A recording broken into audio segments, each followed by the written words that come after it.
ჩემს ხელს არსებული ინფორმაციით საჯელახსოვრებით დაწესებულებებში და 18 საჯელახსოვრებით წინააღმდეგო ეროვნული მექანიზმის ფორმატში მოქმედი სახალხო დამცველის აპარატი ვერ უზრუნველყოფილო უნდა იღებდეს საერთაშორისო საზოგადოების წინაშე. წამების ატლასი უჯერით დაგეგმილი ლარსა და 80 თეთრზე. ეს ოფიციალური გასვლითი კურსი არის და ლარი და 93.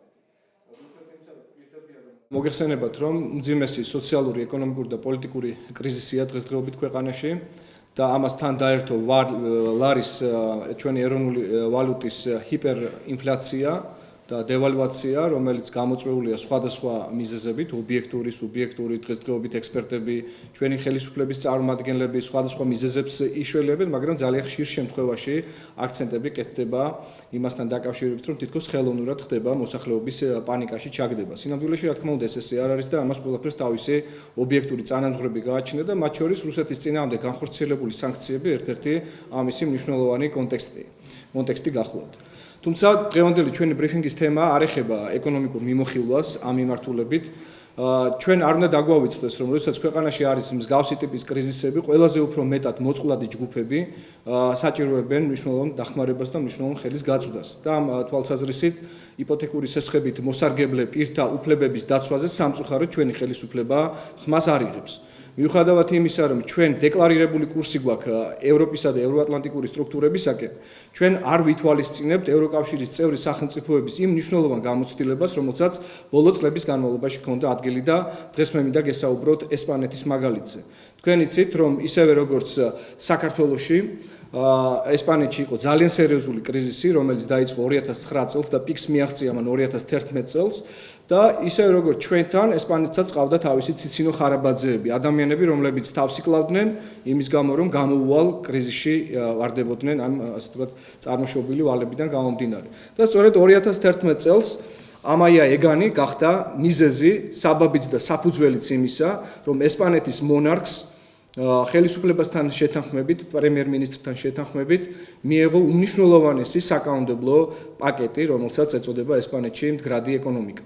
მდგრადი ეკონომიკის საკანონმდებლო პაკეტი სწორედ კონკრეტულად გულისხმობს ეკონომიკის ისეთ სფეროების განვითარებას, დახვეწას და უზრუნველყოფას ამ ეკონომიკური ინსტრუმენტებისა, როგორც არის ფინანსები, ბიზნესი და ამავე დროს გარემოს დაცვა. აი სამი შემაკავშირებელი რგოლი ეკონომიკისა იქნა ქვაკუთხედი იმისა, რომ დაძლეული ყოფილიყო ეკონომიკური კრიზისები და დაძლეული ყოფილიყო ის ჰუმანიტარული კრიზისები, რომელიც ადამიანების ასეთ უმძიმეს სოციალურ მდგომარეობაში ჩაყენებას გულისხმობდა.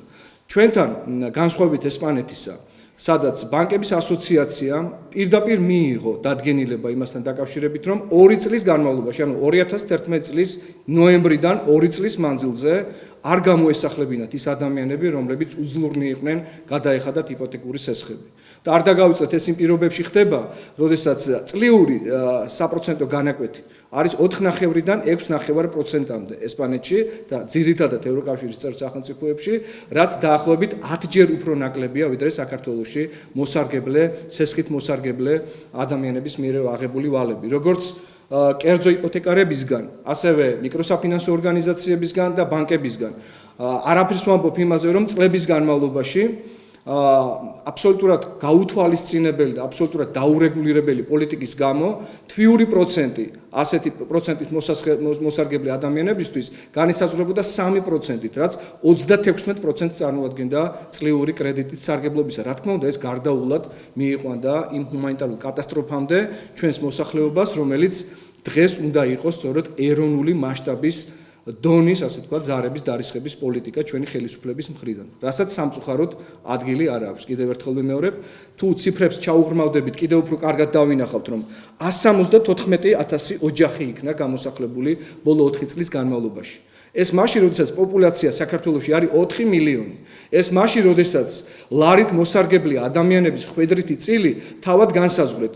მხოლოდ 160 ლარიანი ეგრეთ წოდებული პენსია შემწეობის მიმღებ ადამიანთა ბენეფიციართა რაოდენობა არის 834,000 ადამიანი. ესე იგი, რა გამოდის, რომ 174,000 ოჯახის უკან მინიმუმ 4-5 ადამიანი უნდა ვიგულისხმოთ. ეს არის მართლაც ჰუმანიტარული კატასტროფის გამომწვევი ძალიან სერიოზული მიზეზები, რაზეც სამწუხაროდ ჩვენი ქვეყნის პრეზიდენტი, ჩვენი ქვეყნის მთავრობა და ბიზნეს წრეები ხმას არ იღებენ. ჩემი დღევანდელი ბრიფინგის მიზეზი გახდა სწორედ ის, რომ გუშინ ჩვენმა პატრიარქმა თხოვნით მიმართა საბანკო სექტორის წარმომადგენლებს, რომ თუნდაც ამ ზამთრის კაცრ სეზონზე მათ გადაუვადონ ამ ადამიანებს სესხი, ანუ ვალის დაბრუნების პირობა და არ მოახდინონ მათი გამოსახლება.